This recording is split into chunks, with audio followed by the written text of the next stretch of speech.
But we're simplifying things using my model. They have to buy utilities, and utilities, there's 6 different opportunities. Here I've aggregated them. They buy insurance because the person who drives their truck wrecks once in a while. Okay, they buy office supplies, and that's on the wholesale, and then they buy paper. And this is another example where they pay the wholesaler for the wholesaler's cost of operation less the cost of the paper. So they pay, you see what's going on. I have to separate some of this stuff out. I have banking and credit card processing fees, and I have telecommunications. So I have this simplified table production inputs. But we need to calculate the economic impact of the facility. Now, the first thing we're going to do on this is that we're not going to do any economic impact on this because they didn't do anything to add value to this. It was already in the economy someplace. So even though they sold it, we're not going to do an economic impact. What we want an economic impact is on the activities, their margin, their activities that they're engaged in, net of the cost of goods sold. Net of the cost of goods sold. We'll get to a little bit more of that in just a second, but we're not done yet. We have to do one more calculation here. What we have to figure out is how much of what they're, oh, by the way, this isn't all locally sourced, but how much of what they're buying is locally sourced within my region. So my retailer is local, but my gasoline distributor refiner isn't local. And so that's 0. So all that money spent isn't being spent in the regional economy. The gasoline retailer had to take this money and go pay for the gas he or she bought. It's out of my economy now. You see what's going on here? I'm having to parse my expenditures by my food hub. Let's go on down here. I had land rent. Yes, we have a local mean landlord, so we've got that. I've got a truck lease. Yes, we have a local provider. I have utilities. I'm going to pretend like all of my utilities are being provided by a local. I'm letting all of my insurance agent be local, but maybe it's not local. Maybe half their building insurance is local, and maybe their car insurance isn't local. Okay? My general office supplies, my wholesaler, I'm letting them be local, but maybe it's not. Again, you see what I'm getting at. My general office supplies, I'm saying, oh, they got some specialized paper that isn't local, but some of the paper is manufacturing. I have a paper manufacturer in my region, so maybe I'm gonna keep half of that. Well, how am I going to know? Well, you got to ask them, where are you getting your stuff? Or you're going to have to do some research. But right now, I'm just making this up. My banking, well, maybe there's some banking and then credit card processing. Local banking is local. Credit card processing is non-local. So of that value, only 60% is going to go into local banking. Telecommunications. Yeah, I might have a local internet provider, and then maybe my cell phone provider isn't regionally represented. So I have that be 80%. I have their payments to workers. Don't pay attention to this right now, but I have my payments to workers. All my workers are in my region. I have my payments to my owner, $120,000. These two together make labor income. And so I have those values also to put into my model. So you see how I'm building this up. So what we're going to do is add each of these in incrementally to build an economic impact summary of this industry. So you got it? So we're going to do this right now. So we're going to go one more step down, and we have these values to put in. So you're going to put in under gas retail. There's I think it's the second category of retail. It has fuel. You're going to put 0.00232. 0.0, everything that's bracketed here. You're not going to put anything in for the refined gasoline. And then you're going to put 0.022 in for the rent. 22, I got to say 22, okay. Raise your hand if you have any questions. And I'll try and do it too here while we're doing it. And you folks, do you have the handout? It's on the handout. Oh man, you can't read that. Okay, I'll put this up and I won't do it. And we'll just assume it gets done properly. We can't really read it back here. Oh, you can't. Can I make it bigger? I'm sorry. So just to reiterate, you're doing this analysis by parts because the food hub sector does not exist. But the food hub expenditures are already accounted for in the model. And so right? the, Because you have your entire economy in that model. But you don't know, you're trying to figure out where the food hub activity exists within these different places, right? Because a food hub is sort of this hybrid, it's aggregation, distribution, processing potentially. Does that make sense to everybody? so what we want is, what is the food hub adding to the economy? Period. So we're going to get that. Okay, so we're going to go down. You're going to go to business services category and add 0.01213 for truck lease. 0.01 for utilities. They should be going, they're labeled right here, utilities. That's the way I would have, you can't see them on there? Oh, that's the name I gave it in the model. But don't look at the sheet. Look on your spreadsheet. You'll go blind. Look on your spreadsheet. It's in that column. I apologize, but you should see business services.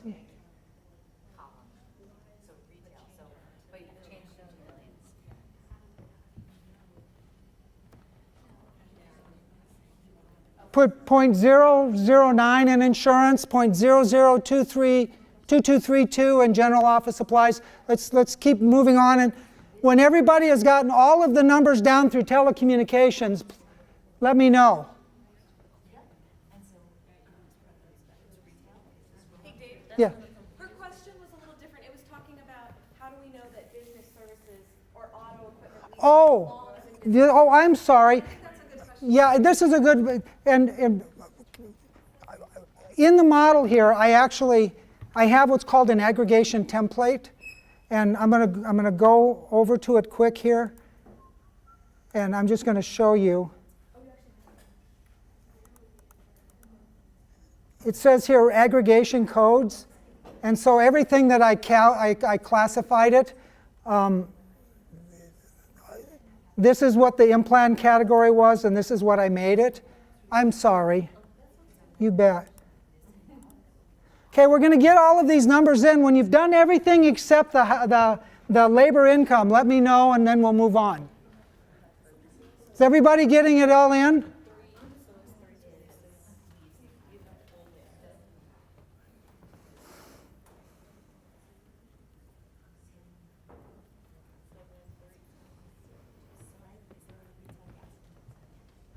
Remember, they're in millions, so the $4,884 is 0.004884. Banking and credit fees. I made a mistake. I should have done this beforehand.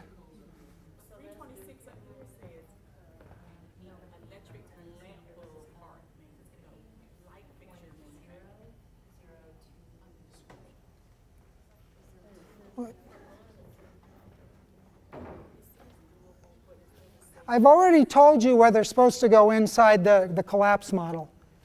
Oh, I see what you're saying. Oh. Okay, I guess, okay, so I went to 326, but it's No.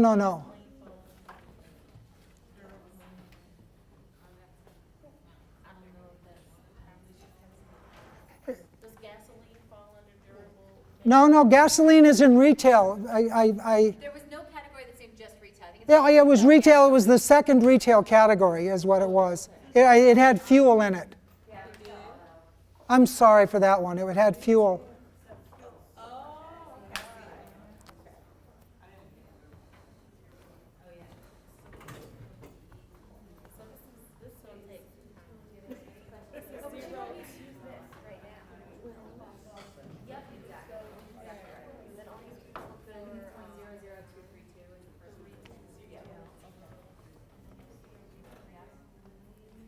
People, how many have got it done? Nobody? And you can't read that either? Do I need to make it? Well, you should have told me. I'd make it bigger.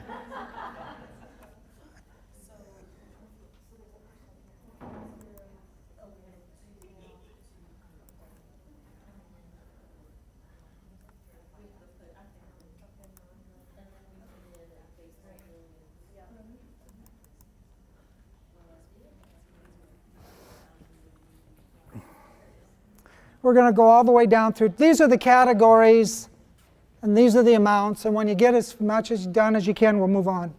Won't take us but a minute to finish out. Right, and this is a really, I think, useful exercise because if you go and actually try to do something like this is essentially the data that you're going to have. And I think the point of what we're hoping you'll get in part from today is that doing the actual modeling piece, even if it's not something you're going to do, but for someone who's done this work before, the modeling piece is pretty easy and straightforward.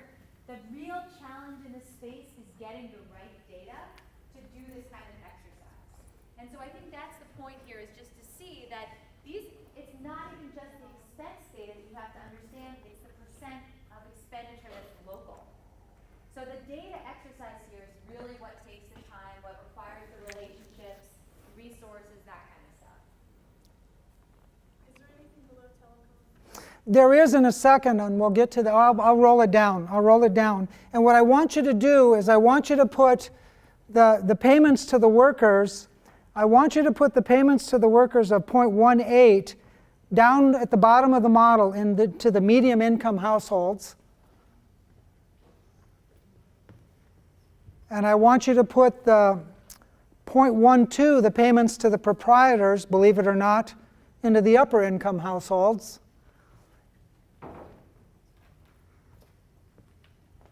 Because we have 3 levels of household activities, low, medium, high, I'm making these workers be middle class, and I'm making the proprietor make more money than.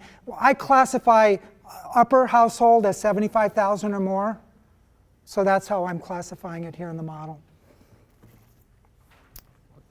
So you put those numbers in the model.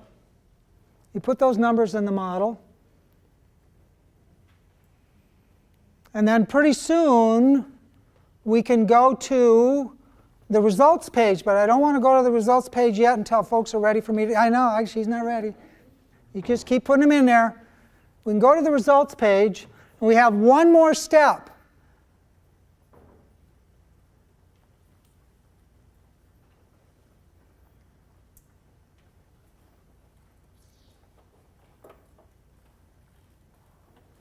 Even if you make a mistake on a decimal point or two, we'll live with that. We'll live with that. What we're trying to get to is as close as we can. Close as we can to right. So if you get as many numbers in there as you can,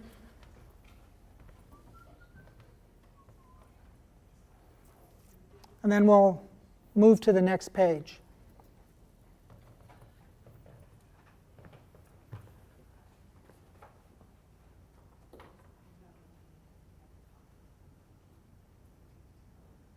We did this when we did this in Michigan. We did this with the M-Plan model, and every person in there had their own county, didn't they? Yeah. Oh God, it was awful. It was awful. And then we'd have to do it on the fly because they told me they did have a refinery. Oh geez, okay, put it in. You said put it in for income too? No, yeah, put the income in. So under medium income, put 0.18, and under upper income, put 0.12 for 120,000.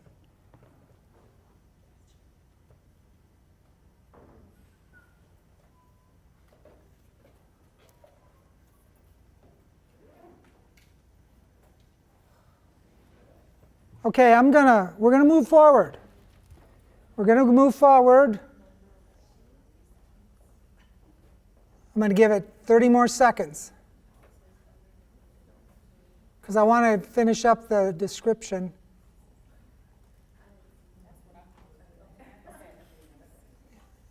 Okay, I'm going to move forward now. I'm going to go to the spreadsheet now and off of the sheet. My spreadsheet is not going to have the numbers in it. We had the Food Hub example. But when you did it, you now have a whole bunch of numbers in here, don't you? These are the secondary impacts. This is the supply chain indirect and the induced activity. That's all it is. So all of the numbers that are up here are the secondary effects. Secondary effects, all from the supply chain, all from the workers spending their labor income. You have to add to this the direct activity. The direct activity is the food hub. Now, first off, we're going to go through this really quick. The food hub had $800,000 worth of sales. But what did I say we had to take away from that? The cost of goods sold. That was $400,000. So that left us with $400,000 worth of output that we're evaluating in our food hub. The food hub had direct labor income to whom? To the workers and to the proprietor. So that's $300,000. That's a subset of output. The food hub, I gave you that information in the model, in my thing there, the supplementary information down below. I said the food hub had 5 workers, including the proprietor. So now I have my direct values. You did the analysis by parts and got these values. We put the totals down here. So I have my direct, my indirect and induced, and the sum of these two would have given you then your new total for your food hub. So what did we do? Let's go back over this. We did an analysis by parts. We had expenditures. We figured out what we were and were not going to study. We figured out what was being purchased regionally. Once we figured out the value of what was being purchased regionally, these fractions, we entered this times this to get this. When we entered this into the model, each one of these categories had its multiplier. And so we added all of each one of these categories' multipliers up. Each one of these categories is inputs. Everything multiplied through, and it gave us all of the economic activity. What we cared about was the total side. We took the total side and added it to the direct, which we had to add to the model, and we got the total economic impacts of the food hub. Does everybody see what the parts were there? Yeah. When you're deciding whether something, a purchase is local, how do you deal with like national companies? Say you're buying your office supplies, you're buying them from Staples, you're buying them at your Staples in your town, but Staples is, you know, a national corporation. Right. So what you would have to figure out, and we'd say, okay, I'm spending $1,000 on supplies. So then what we have what is called the margin. What fraction of that purchase price represents the producer's or the wholesaler's margin? It can range from 15% to 25%. And we actually use tables of margins unless we know better. We actually have tables for different categories of retail activity, and we do that. That's where you get it. That's where you get it. So. But only that percent. The supplies, though, would be, in this case, the supplies would probably be outside your region. All of your paper from Staples is going to come from outside the region. So I just made this up. Retail and wholesale always have to be done differently. When you do an economic impact on retail or wholesale, you don't use the cash register price. You use the margin value. I have $1 million worth of sales in retail at a grocery store. I discount the value of food sold. And let's say then the only thing I put in my model is $250,000 and shock the food sector. Because I'm not adding any value to that food that's being sold, and the retailer has to send that paycheck out of my region to pay for the food. Any questions on this? I'm going to hand it over to Becca in just a second on here. I want to go back to this model. The spreadsheet model is a valid model for your region. I'm going to show you the tobacco results really quick here. The spreadsheet model is a valid model for your region. It's smaller than the big model, therefore the multipliers are a little high. A little higher, not a little high, a little higher than you'd get in a full-fledged model. But I can't teach you with a full-fledged model, so we teach with a thing. Here's IMPLAN. And so I did the tobacco numbers. And what I did with the tobacco numbers is I put $1 million. I put $1 million into the model, and I said, per $1 million worth of production growing tobacco, how many jobs and how much labor income gets generated in Forsyth County right here. And it says per $1 million worth of tobacco ag sales at the gate, it supports 28.4 ag jobs, 21.5 ag jobs, 28.4 total jobs. It doesn't look like it has this huge multiplier. It doesn't have a very high multiplier. I don't know why that is. That's just what the model said. And it produces $689,000 worth of labor income. So this is coming from the implant model. And then I ran a scenario where I had the vegetables and fruits. Let me see if I can find that. Let's Go up to scenario, that drop down to the left a little bit. There it is, scenario 1. Wait, where do I go? There was only one scenario. Oh, well, then let's do it again, folks, and just take a second. Set up activities, just give me a second. I'm going to go to activity 1. Activity 1 is vegetable and melon farming. I'll run it through the model real quick. You remember the numbers. I'm going to get rid of activity 2. Yes, I don't care. Activity 1. Analyze. It takes about 7 seconds, 3. Well, Dave, it's okay while you're doing this, I just wanted to make one point. So when I go and talk to community groups about, these multipliers, one thing that's really nice, I think, about having this little bit more complete story is that even if you have $1 million that went to go to the food hub, you can talk about how it impacted the whole economy and the different sectors of the economy it impacted. So with that food hub study that we did, the third most impacted sector, I think it was the real estate and rental sector, right? And you might say, well, why would a food hub, they're not spending that much on rent, right? But it's because that's how employees are spending their money. So it's a nice way, I think, for those of us who are doing work in the food system to talk about sort of the broader local economic impacts of the kinds of work we're doing. Okay, quick. Whoops, wrong year. 2014. It's supposed to say $1 million, and if it's being bad. Anyway, don't pay attention to the total.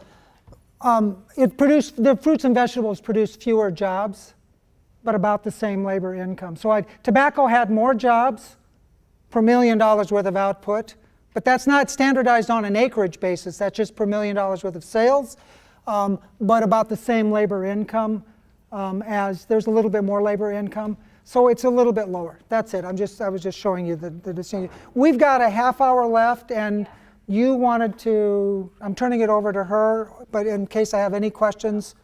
Well, what I'm hoping we could do now with the rest of our time here today is that you all could tell us about maybe a project that you're working on, and we might be able to talk about how you might frame an economic impact assessment. So we've heard groups talking about kitchen incubators, right? How would you actually do an economic impact assessment of a kitchen incubator? Or, what are the kinds of questions that we might be able to help start thinking through that might help to progress some of the work you're doing locally here? That seems like or tell us about either projects you're working on or what you're anticipating, and perhaps we can help you with thinking about how to operationalize it. Yeah. And do you want to go with the hand microphone and let me unhook? We have a regional economy, and in our regional economy, when we measure regional economies, we don't care about downtown and not downtown. And so a lot of what may be, we're talking about regional competitiveness and which different nodes within the region are able to compete.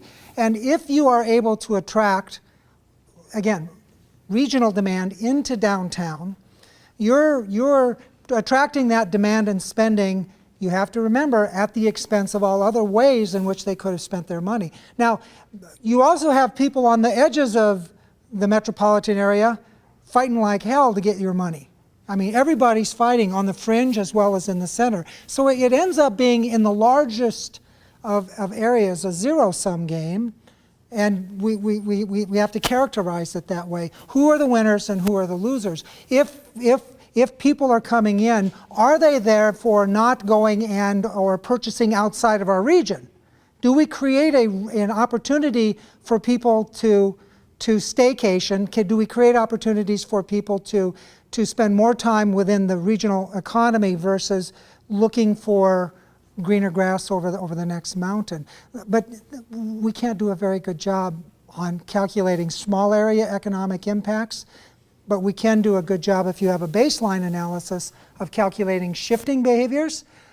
Be careful not to call that economic impact though, because if you're gaining downtown and somebody's losing, or what we had historically, the suburbs were gaining and the downtowns were losing, it's not a net regional gain. However, we go into other areas though, and this is where you don't use an economic impact model, and we start talking about the social and the other kinds of goods that can accumulate, and or welfare gains that can accumulate because we're in the process of restoring a central place. There we're talking about benefits and costs in the way that economists talk about them, and we're also talking about sets of social and cultural advantages that are accumulating that we don't stick in a model, but we do a good job of describing, and we don't make them vulgar by putting them into an I/O model. We make them colorful by using language that sparks the imagination. That's an important point though. Much of what we do shouldn't go into a model. Much of what matters, if we look at local foods, the movement of local foods, there are so many more people now looking at the social capital value of local foods. Becca already told you the economic impacts are peanuts. They're important for some people, but one farmer in Iowa growing seasonally with 50 acres of really well-tended land produces the seasonal fruits and vegetables for 10,000 people and clears $30,000, $38,000. And that's including some hired help. She's working somewhere else, folks. So we're careful with the economic impacts, that there are values to local foods that have both intrinsic economic impact value as well as intrinsic social value. We need, I believe, to use good tools to measure the economic impact and overstate it, but I think we've understated the social values of this transformation.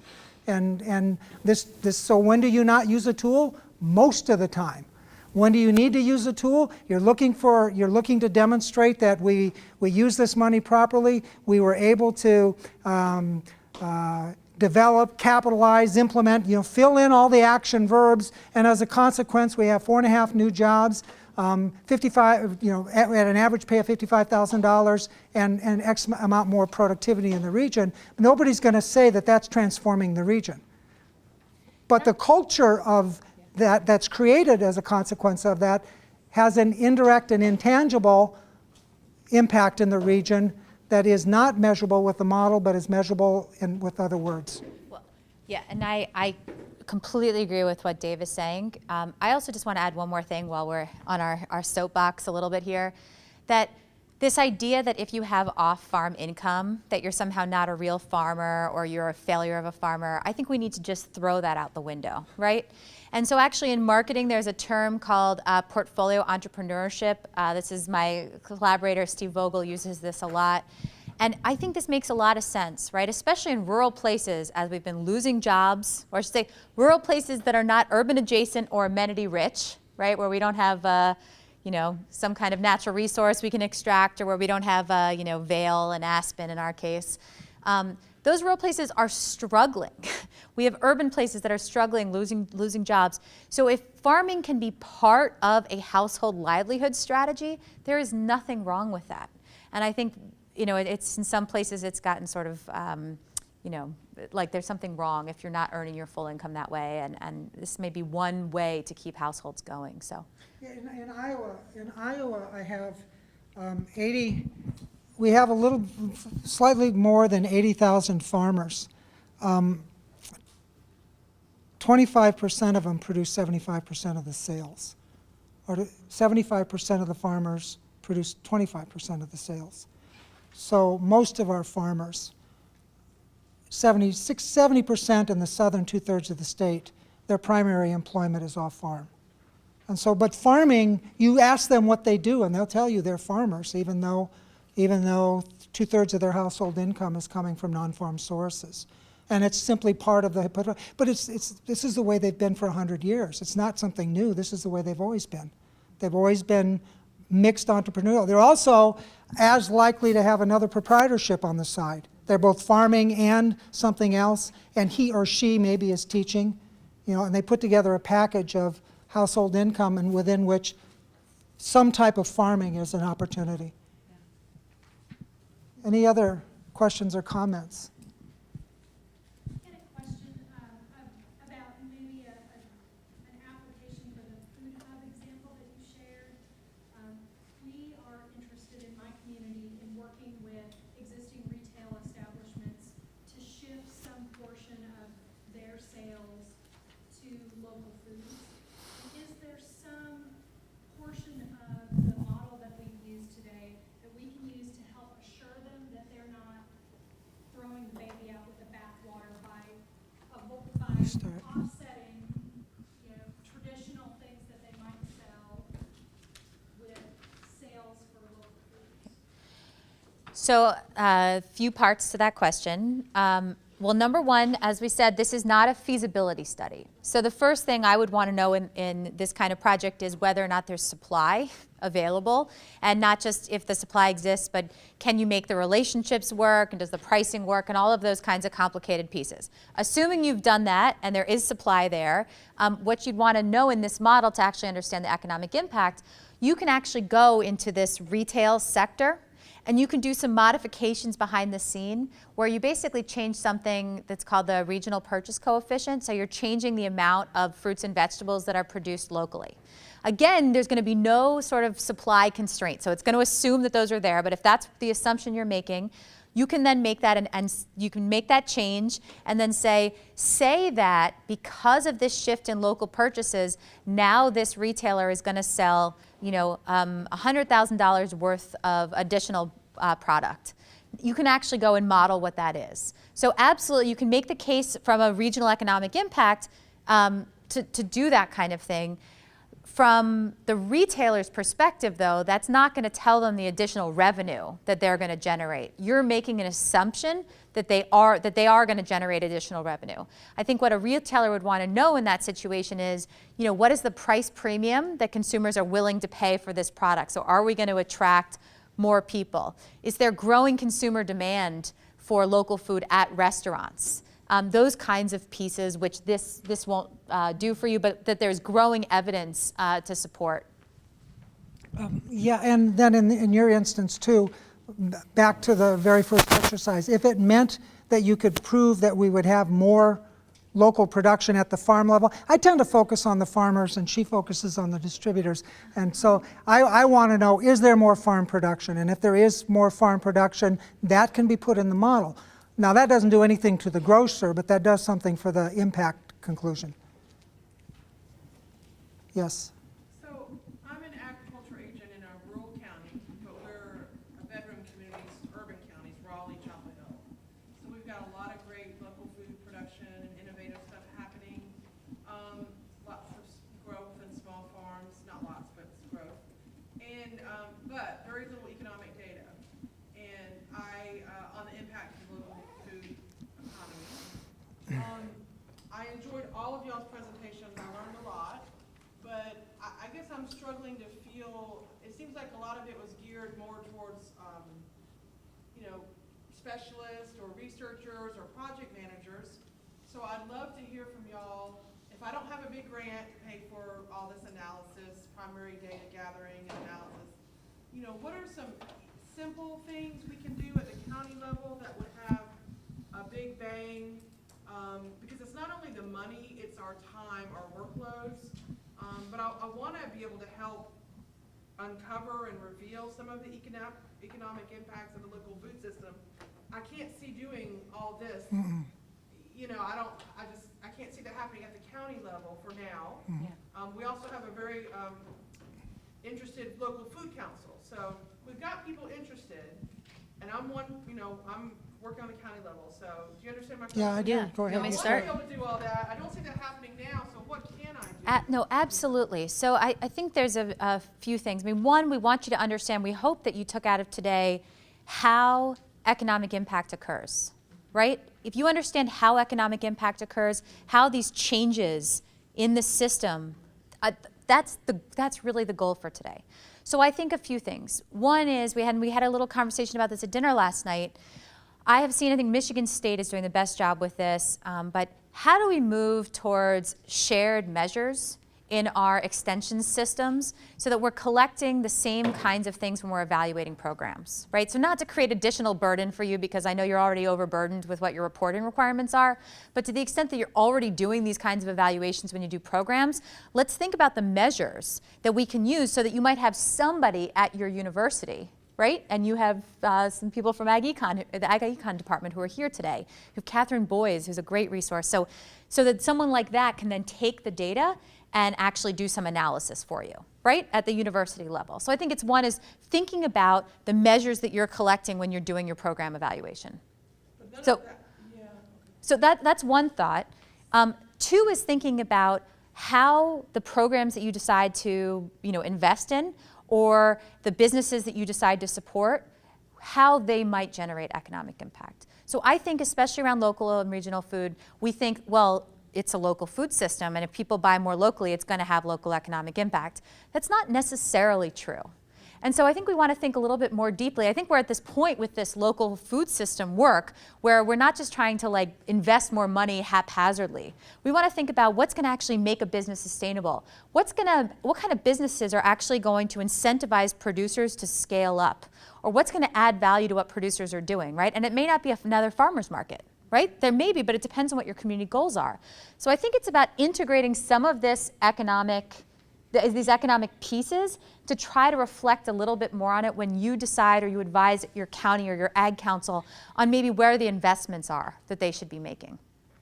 So I think that's it. Most people shouldn't do these kinds of assessments. I mean, really, this is not how we're making planning decisions. It's a piece of what we can communicate to elected officials about why they're investing in different things. And what we hope, at least at Colorado State, as I mentioned, is that we're going to have these sort of regional multipliers available, and it's something that you could put into one of those awesome infographics potentially. I won't be doing that piece. Putting them into these great infographics and sharing it. But then you want to think about, well, where are the gaps? Where's the leakage that's occurring? Where are the holes that you can plug? And that's, I think, what people who are based at county extension offices are going to do. Does that help a little bit? Do you want to add something else? You can still use, I don't mean to just harp on the model, but you can still use the model. So I just did that. And I said, fruits and vegetables, I don't know what an average producer might make, but let's just pretend they could make $250,000 worth of sales at the gate. Let's just pretend. Right there, I just put it in the model, and it said, well, that's the kind of job growth I get from that, 2.5 jobs and 164,000 worth of labor income. The point is you could take the kind of modeling and say, if we're able to add a typical producer, and that producer is successful, what's the worth of that to the regional economy? You're quantifying it, but you're not going crazy with economic impact. The other thing, and you've got a question too, but the other thing that's important is there is still good secondary data. There will be the ag census. You will be able to look at changes over time, and don't use that information. And even if the data aren't good enough at the county level, maybe you can get it figure out a way to get apportioned data down to you. Your knowledge in the field is so much superior to anything I'm ever going to have or Becca's ever going to have. You know more about your people than anybody else. What ways can you quantify what are they doing? Categorizing these people. What are they doing? What tends to be the way that they sell their food? Are they growing? Are they contracting? Are they old? Are they young? You can pull out more information on the profile of your producers than any of us can do. So I'm also going to say that we don't need just economic data. We need sociological and demographic and characteristic data as well. So one of the things, as we're working on these county by county infographics, we are definitely running up into that you mentioned earlier. There are some the small counties don't have the good census data to share. And so one of the things that we're suggesting when we go out and talk to people is maybe we as educators and extension have a role to promote people filling out the 2017 census. Yes. In a way. Yes. I mean, that's pretty low-hanging fruit. We can do that, and we can talk about why that's important. Because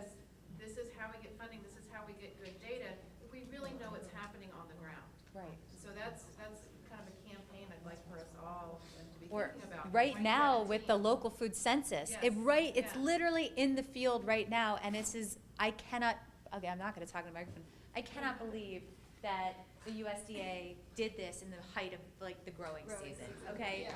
When's the drop dead? You know, I'm not sure when the drop dead is, but they are supposed to have preliminary results in December, which means that it's gonna be, you know, closing sometime this summer. So, but that being said, right, we need this information because we don't all wanna keep having to do these case studies, right?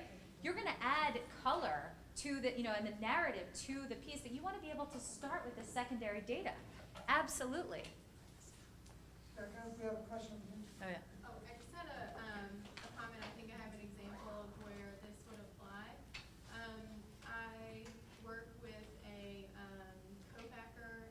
We have a cannery that is now doing commercial operations, co-packing for local fruit and vegetable growers. And our shop was a tobacco commission grant because that's definitely an effort in our area to kind of replace tobacco with fruit and vegetable production. But anyways, our county provides like 70,000, I think, in money for supporting the cannery. I think some of it's wages, and then some of it's like utilities, maintenance, the building. So it would be very helpful for them to know what kind of impact that cannery, the commercial operations, is having based on the investment that they're putting into that project. And maybe it'd be positive, maybe it wouldn't be positive, but that's definitely something that they're trying to look more at and know more about their, No, that's a good point. project. You know, I'm going to offer up a cautionary tale here because this is what we see happen all the time. And the point is good. You get the cannery project. We want to know what the economic impact of that is. We get the sum of the output. We get the sum of the labor income. We get the sum of the jobs. And then somebody wants to divide that total output by the amount of county contribution and call it a return on investment. It's not. It makes the county supervisor commissioners feel like they're important, but it's not a return on investment. It's not a but for the county money, this wouldn't have happened. But you still would use that total economic impact of the cannery and say, this is what this is worth to the economy, and the county contributed to this, but don't let them use the return on investment line. Even though everybody will, as soon as I leave this room, they will still do that. Right, and just to say also, you know, there was just a study done out of Penn State that looked at what the economic impact of extension is, right? So you may not do that study, but knowing it's out there and knowing how to communicate the results to talk about what a multiplier is, I think goes a long way out in the field. The other thing is that if you are going and talking to a commissioner about, you know, what the economic impact is of the fruit farming sector in your region, like separate from local food, you should be able to make a call to somebody at your university. I don't know who that is, I'm sorry. But, you know, for me to, or Dave to pull a multiplier for, you know, the folks in Extension, or Becky, it literally takes us like 30 seconds, maybe a minute. But so we act like it's hard. we act like it's hard so we can, you know, earn our keep, but really it is so easy if you're just talking about what's sort of canned in there. And I think that actually then when you go and make your pitch about why your funding should be renewed this year or increased or whatever, look, we all know that there's challenges with it now, but it's a good number to be able to provide, and it's what other sectors are definitely providing. So,